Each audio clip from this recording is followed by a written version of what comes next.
JKC news update में आप सभी का स्वागत है। मैं हूं आपके साथ नीरू शर्मा। अपडेट में आगे बढ़ने से पहले आइए नजर डालते हैं अभी तक की प्रमुख सुर्खियों पर।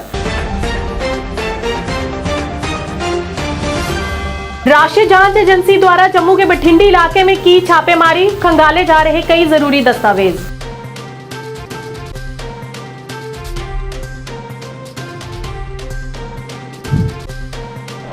जम्मू कश्मीर भाजपा ओबीसी मोर्चा द्वारा किया गया पत्रकार वार्ता का आयोजन। ओबीसी मोर्चा के अध्यक्ष सुनील प्रजापति सहित कई गणमान्य लोग रहे मौजूद।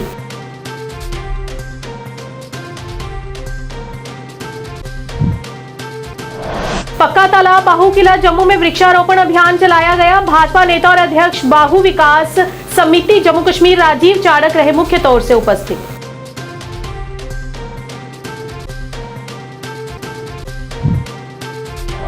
जम्मू को युवा कबड्डी श्रृंखला के आयोजन स्थल के रूप में दी गई मंजूरी। जल्द ही टीम के चयन ट्रायल की तारीखों की करेंगे घोषणा।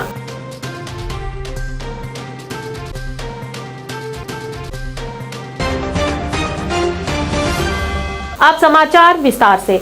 एनआईए ने विभिन्न प्रतिबंधित संगठनों और उनके सहयोगियों के कैडरों द्वारा रची गई आतंकवादी और विध्वंसक गतिविधियों को अंजाम देने की आपराधिक साजिश के मामले में आज जम्मू कश्मीर में 8 स्थानों पर छापेमारी की। वहीं जम्मू के बठिंडी इलाके में राष्ट्रीय जांच एजेंसी की छापेमारी चल रही है। एनआईए ने जम्मू कश्मीर के 8 स्थानों पर छापेमारी की। मामले के अनुसार आतंकी संगठनों ने जम्मू कश्मीर में अल्पसंख्यकों, सुरक्षा कर्मियों को निशाना बनाने और सांप्रदायिक वैमनस्य फैलाने के लिए साइबर स्पेस का इस्तेमाल किया।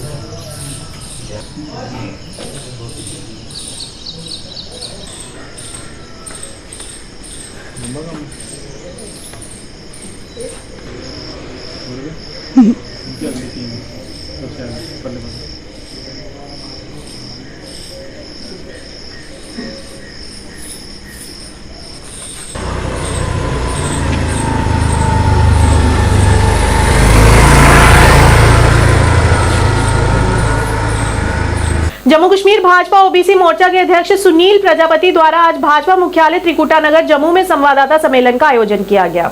इस मौके पर उनके साथ कई गणमान्य लोग भी मौजूद रहे। पत्रकारों को संबोधित करते हुए उन्होंने भाजपा की केंद्र सरकार की सराहना करते हुए उन्होंने कहा कि ये सरकार हर वर्ग के लोगों को और खासकर गरीबों को ध्यान में रखकर हमेशा उनके लिए ही काम करती है। इस मौके पर उन्होंने पीएम विश्वकर्मा योजना के बारे में भी बातचीत की और उन्होंने बताया कि कारीगर वर्ग को आयाम देने के लिए उन्होंने ऐसी ही योजना उपहार स्वरूप भेंट की है।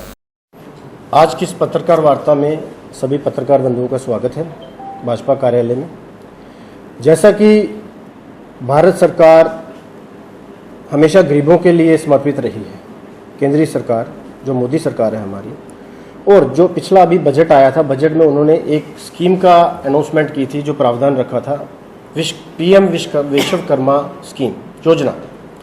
और परसों 15 अगस्त के दिन लाल किले से भी उन्होंने संकेत दिए थे स्कीम के लिए, और उसी दिन रात को कैबिनेट की बैठक हुई और बैठक में इस स्कीम को मंजूरी दे दी गई। ये जो स्कीम है पीएम विश्वकर्मा योजना, इसके तहत पूरे हिंदुस्तान में जो ओबीसी वर्ग है, काफ़ी बड़ा वर्ग है, इस वर्ग को जैसे ग्रामीण अर्थव्यवस्था को आयाम देने के लिए इस स्कीम को लागू किया गया। और इस स्कीम के जो मुख्य बिंदु हैं स्किल डेवलपमेंट, जैसा कि ये जो समाज है कारीगर समाज है, तो इस समाज की अर्थव्यवस्था को मजबूत करने के लिए सरकार ने ये स्कीम लाई है। और इस स्कीम के तहत स्किल डेवलपमेंट के प्रोग्राम होंगे, और जो स्किल डेवलपमेंट के प्रोग्राम के तहत जो ट्रेनिंग, इसमें 2 प्रोग्राम रखे गए हैं, बेसिक ट्रेनिंग और एडवांस ट्रेनिंग। और जो ये ट्रेनिंग होगी, इस ट्रेनिंग में जो भी कारीगर लोग इस ट्रेनिंग में हिस्सा लेंगे, ट्रेनिंग को लेंगे, उसको 500 रुपया प्रतिदिन भत्ता दिया जाएगा ट्रेनिंग लेने के लिए। और उसके बाद जब वो ट्रेनिंग कंप्लीट हो जाएगी, उनको आई कार्ड इशू किए जाएंगे। और उसके बाद सरकार की तरफ से जिन्होंने भी ये ट्रेनिंग की होगी उनको 15,000 रुपए की सहायता दी जाएगी, जो अपने टूल किट सामान वगैरह वो लोग खरीद सकें। एडवांस टूल्स दिए जाएंगे और उस टूल्स के बाद जो अपना वो कारोबार वगैरह स्टार्ट कर सकते हैं। और उसके बाद जो लोग जो गांव में रहते हैं, जो गरीब लोग हैं, आगे अपने कारोबार चलाने में उनको कुछ परेशानी आती है तो सरकार ने उसमें एक सपोर्ट प्रोग्राम रखा है, लोन की सुविधा।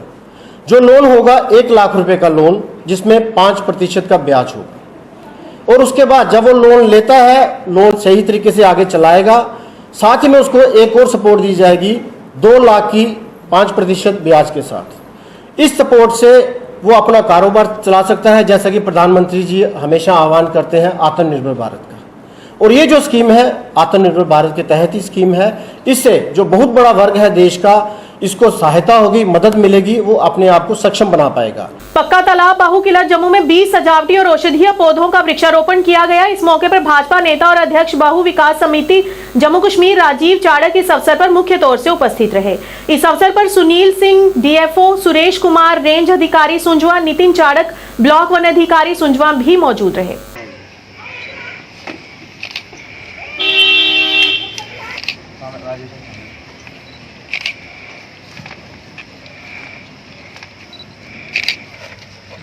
पर नहीं पानी सामने सर, सामने लगाओ लगाओ।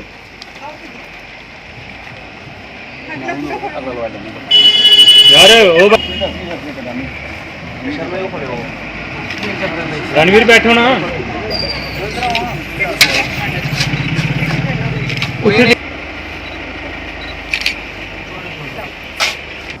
इस संकल्प को लेते हुए यहाँ पर ये कार्यक्रम का आयोजन किया गया। इस कार्यक्रम के तहत यहाँ पर प्लांटेशन की गई। इस प्लांटेशन के माध्यम से जो खाली जगह हैं, जम्मू की जितनी भी खाली जगह हैं, वहाँ पर अर्बन फॉरेस्ट्री जो है वो प्लांटेशन कर रही है। बड़ा सराहनीय कार्य है। आज बाहू फोर्ट में ये जो यहाँ पर हुआ है, यहाँ मंदिर भी पास है और यहाँ खाली जगह थी, बहुत बुजुर्ग बैठते थे। आज जो बड़े पेड़ हैं, जितने भी बड़ और बोर के पेड़ हैं, उनको काटा जा रहा है, तो बैठने के लिए ऐसे बुजुर्गों को कोई स्थान नहीं रहा। ये प्लांटेशन के माध्यम से ये होगा कि आने वाले दिनों में गर्मियों में, बरसात में, जब भी कभी बिजली ना हो तो ऐसे समय पर लोग यहाँ पर आश्रय ले सकते हैं। इस तरह की जो प्लांटेशन यहाँ पर की जा रही है। और दूसरा, जो हमारे धर्म के साथ जुड़े हुए पेड़ पौधे हैं, उनको भी यहाँ पर, जैसे बिलपत्री है या नीम है, आंवला है, ऐसे पेड़ जो पीपल है वो लगाए जा रहे हैं। इससे एक तो वातावरण की शुद्धि होगी, दूसरा लोगों को भी इसका बहुत लाभ होगा। जम्मू कश्मीर एमेच्योर कबड्डी एसोसिएशन और जम्मू कश्मीर स्पोर्ट्स काउंसिल के सहयोग से आयोजित होने वाली युवा कबड्डी श्रृंखला के प्रस्तावित 6ठे संस्करण के लिए जम्मू को प्रतियोगिता स्थल के रूप में मंजूरी दे दी गई है। देश के इस हिस्से में स्वदेशी खेल को बढ़ावा देने के एकमात्र उद्देश्य के साथ मेगा इवेंट की मेजबानी करना जम्मू कश्मीर में कबड्डी एसोसिएशन का एक लंबे समय से पोषित सपना था। इन सपनों को गतिशील सचिव जेएंडके स्पोर्ट्स काउंसिल नुजहत गुल ने पूरा किया, जिन्होंने अंतर्राष्ट्रीय स्तर पर कबड्डी को मंच प्रदान किया है। जम्मू कश्मीर कबड्डी एसोसिएशन जल्द ही जम्मू कश्मीर टीम के चयन ट्रायल की तारीखों की घोषणा भी करेगा। वहीं इस मौके पर टूर्नामेंट लीडर अभिषेक ने कहा, इस श्रृंखला का मुख्य उद्देश्य युवाओं को देश भर और अंततः दुनिया के अन्य हिस्सों के सबसे प्रतिभाशाली कबड्डी खिलाड़ियों के बेहद प्रतिस्पर्धी ढांचे के भीतर अपनी प्रतिभा दिखाने के लिए एक मंच प्रदान करना है। सर, मेरा नाम अभिषेक है, मैं युवा कबड्डी सीरीज से आया हूँ। तो युवा कबड्डी सीरीज़ एक ऐसा प्लेटफॉर्म है जहाँ पर न्यू जेन बच्चों के लिए like under 18 to under 23 category के बच्चे के लिए हम एक ऐसा प्लेटफॉर्म देते हैं जहाँ पर they can showcase their talent. ये हमने लास्ट 5 एडिशन हमने डिफरेंट स्टेट्स में किया, लाइक पुणे में किया, पांडिचेरी में किया है, रांची में किया। और जहाँ पर ये बच्चे लाइक लास्ट 5 एडिशन से अराउंड मेरे हिसाब से एग्जैक्टली मेरे स्टार्ट्स याद नहीं, अराउंड 30 to 40 के आसपास बच्चे पीकेएल में गए और वहाँ से कुछ बच्चों को रेलवेज में भी गए। और जो जूनियर भी वर्ल्ड कप हुआ था वहाँ पर भी अराउंड 7 to 8 बच्चे हमारे सीरीज से गए थे।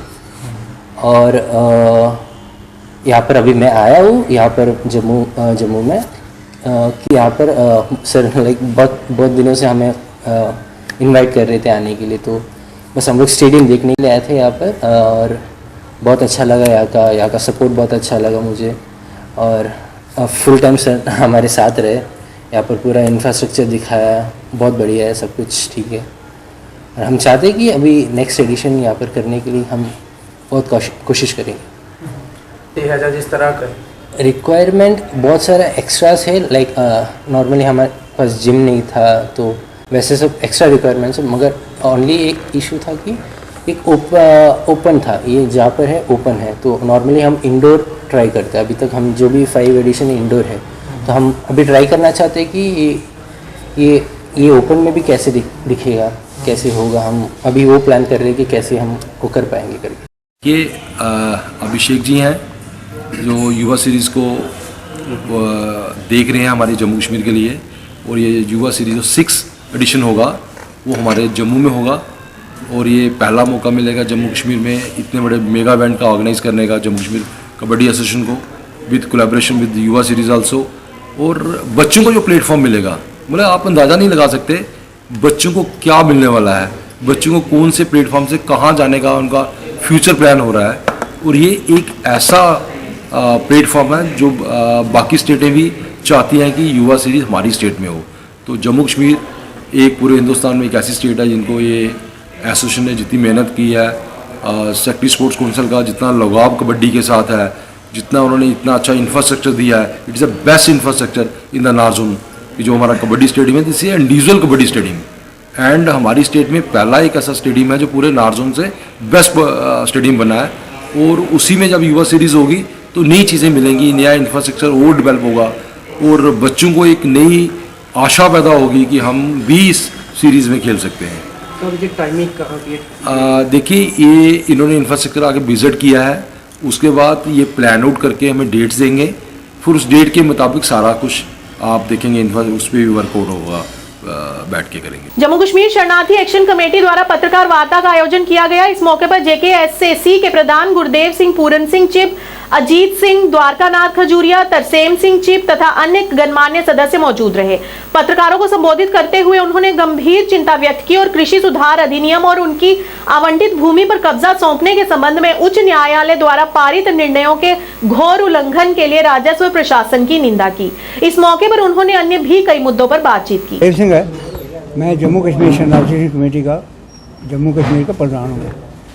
आज को जो हमारा जो प्रेस कॉन्फ्रेंस है वो इस सिलसिले में है कि 1947 के जो लोग पाकिस्तान ऑक्युपाइड कश्मीर से जो लोग आए हम लोग, हमारे बहुत से मसाइल हैं, बुनियादी मसाइल जो हैं, जिनकी वजह से जब तक वो मसाइल हल नहीं होते तो हमारी जो रिहेबिलिटेशन जो है वो कंप्लीट नहीं हो सकती। सरकार ने आज तक जो कुछ किया है, जो थोड़ा बहुत किया है, वो न होने के बराबर है। हम पिछले 75 साल से कुछ बुनियादी मसाइल जो हमारे हैं, जो हमारे रिहेबिलिटेशन को मुकम्मल करने में या कंप्लीट करने में सहायक हो सकती है, उसमें नंबर 1 ये है कि हमारी जो नुमाइंदगी रियासती असेंबली में जो हम मांग रहे हैं 75 साल से कि हमारी 8 सीटें मिलनी चाहिए, नंबर 1। नंबर 2, जो जायदाद हमारी पीछे रह गई है उसको हम कंपनसेशन मांग रहे हैं।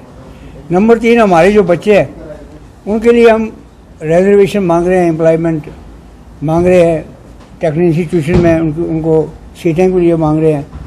ये हमारी बुनियादी मसले हैं। लेकिन आज का जो अहम मसला जो है, जिससे हमारा समाज जो है बड़ी तकलीफ़ में है, बड़ी पीड़ा में है, वो मसला ये है कि 47 के बाद जब हम आए और जो थोड़ी बहुत ज़मीन सरकार ने हमको अलाटमेंट की, चाहे वो स्टेट लैंड थी, चाहे वो एवैक्यू लैंड थी।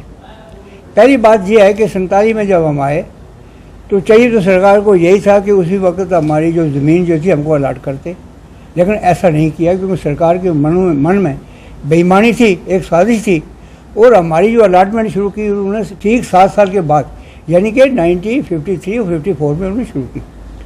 तो 53-54 तक जो अलाटमेंट हमारी हुई, उसमें क्या हुआ कि वो जब हमारे लोगों को अलाटमेंट आर्डर मिले, हम वो ज़मीनें उनके पास लेने के लिए गए तो वो ज़मीनें उन्होंने छोड़ी नहीं, हमको पोजीशन नहीं दिया उन ज़मीनों को। हमने सरकार को अप्रोच किया, सरकार भी हमें किसी न किसी बहाना लगा के टालती रही, और वक्त जो ही गुजरता गया, अल्टीमेटली क्या हुआ कि हमारे लोगों को कोर्ट में लिटिगेशन के लिए जाना पड़ा कि ये हमें अलाटमेंट ज़मीन हुई है और हमें आज तक पोजीशन नहीं मिले। एक तो ये कारण था। दूसरा कारण ये था कि कैंपू से डिस्पर्स हुए, डिस्पर्सल हमारी कैंपू से हुई, तो 53-54 में कठुआ से लेके जम्मू तक डिफरेंट लोकेशन में हमारे लोगों को बसाया गया। और जो ज़मीनें अलाट की वो हमारे घरों से मीलों दूर थी, और वो ज़मीनें भी दो दो गाँव में थी, और दो गाँव में भी कहीं कहीं डेढ़ किलोमीटर 2 किलोमीटर का फ़र्क था। तो हमारे लोग वो ज़मीनें जो है वो खुद कल्टीवेट नहीं कर सके। तीसरी बात जो थी वो ये, उसमें से आधी फैमिली थी, कम से कम 10,000 8,000 फैमिली ऐसी थी जिनके पास बिलो सैंक्शन स्केल थी, क्योंकि सरकार ने जब ये प्रोसेस शुरू किया था तब उन्होंने एक स्केल बनाई अलॉटमेंट की as per the strength of the family members.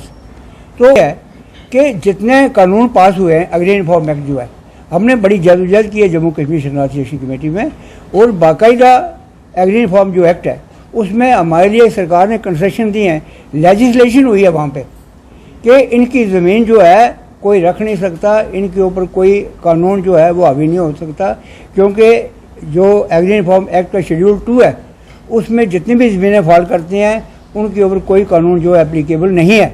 चौक चबूतरा से लेकर मुबारक मंडी तक बन रहे कोबर स्टोन के रास्ते से वहां के स्थानीय दुकानदारों के साथ साथ वहां के निवासी भी परेशान हैं। उन्होंने कहा कि पिछले 15 दिनों से यहां पर सभी दुकानदारों के कामकाज ठप पड़े हुए हैं। उन्होंने आरोप लगाते हुए कहा कि ये जम्मू कश्मीर जनता के साथ स्मार्ट सिटी के तहत बहुत बड़ा धोखा किया जा रहा है। वहीं स्थानीय दुकानदारों ने कहा घटिया सामग्री का इस्तेमाल किया जा रहा है, जिसके चलते टाइल्स भी उखड़ रही हैं। इस मौके पर उन्होंने अन्य भी कई मुद्दों को उजागर किया।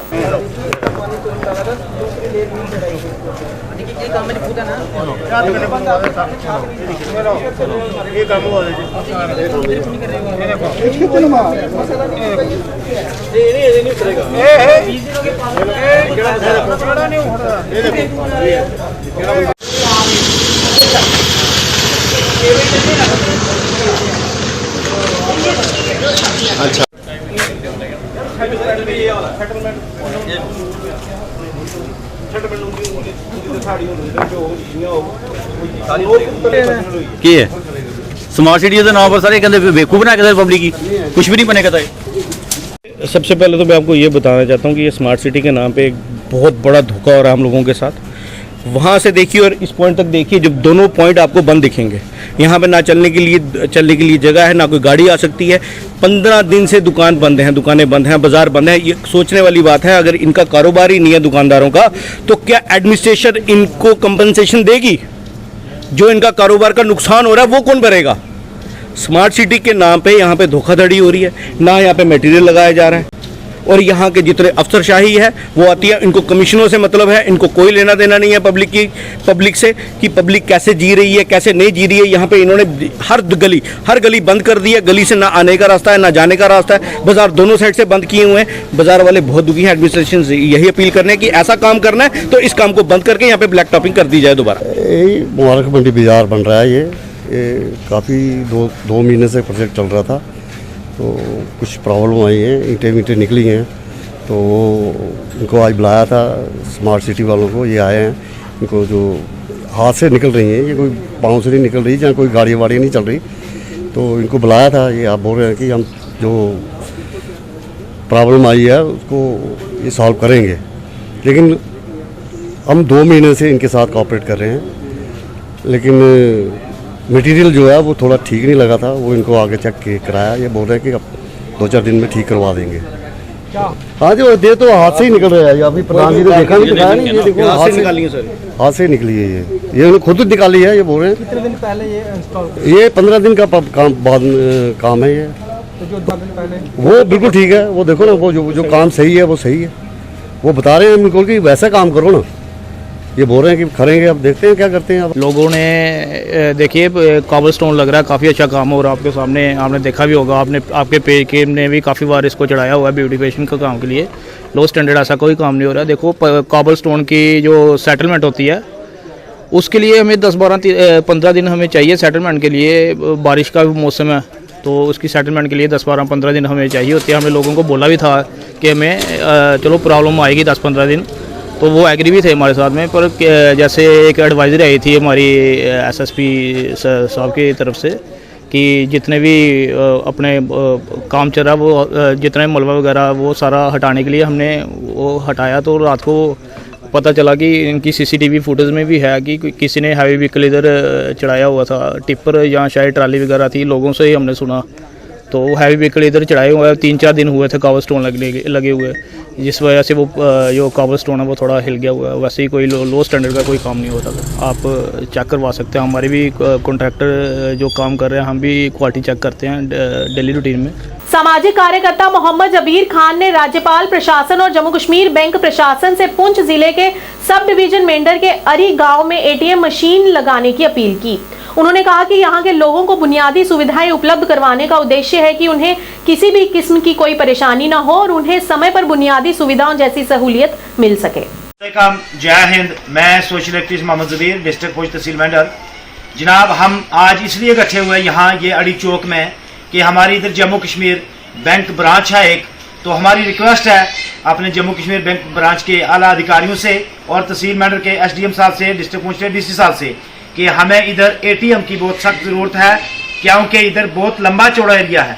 हमारा सरूती पंचायत है, अड़ी नाड़ियाँ पंचायत है, मर्दान शाह पंचायत है, पलेसर पंचायत है, उसके बाद सरवली पट्टी है, उसके बाद अपना कंडी है, कलुता है। देखो इसमें बहुत बड़ी आबादी है, इसलिए हमारी ये अपने जम्मू कश्मीर बैंक ब्रांच के आला अधिकारियों से ये गुजारिश रहेगी कि हमें इधर एटीएम लगा के दिया जाए, ताकि इधर से लोग सफ़र हो रहे हैं, मेंढर जाते हैं पैसे निकालने के लिए, बहुत दिक्कत का सामना करना पड़ रहा है। इसलिए मेरी गुजारिश रहेगी कि इधर एक एटीएम दिया जाए। हमें तकरीबन 2 साल हो गए चिल्लाते हुए, जब से ये ब्रांच आई है चिल्लाते हुए कि हमें इधर एटीएम लगा के दिया जाए, लेकिन अभी तक जो है उसकी कोई कार्रवाई नहीं हुई।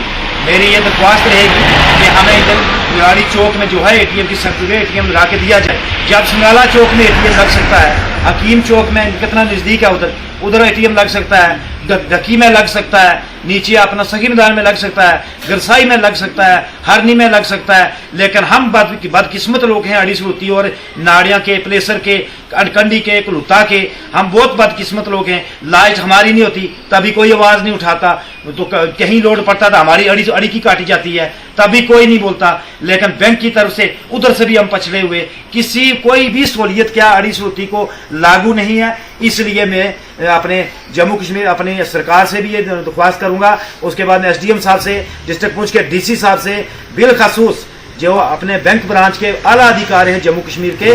मैंने सुना है कि ये ब्रांच भी हमारी पहले संगाला के साथ अटैच थी। आज के इस अंक में इतना ही, नया अंक लेकर फिर हाजिर होंगे, तब तक के लिए दीजिए इजाजत, नमस्कार।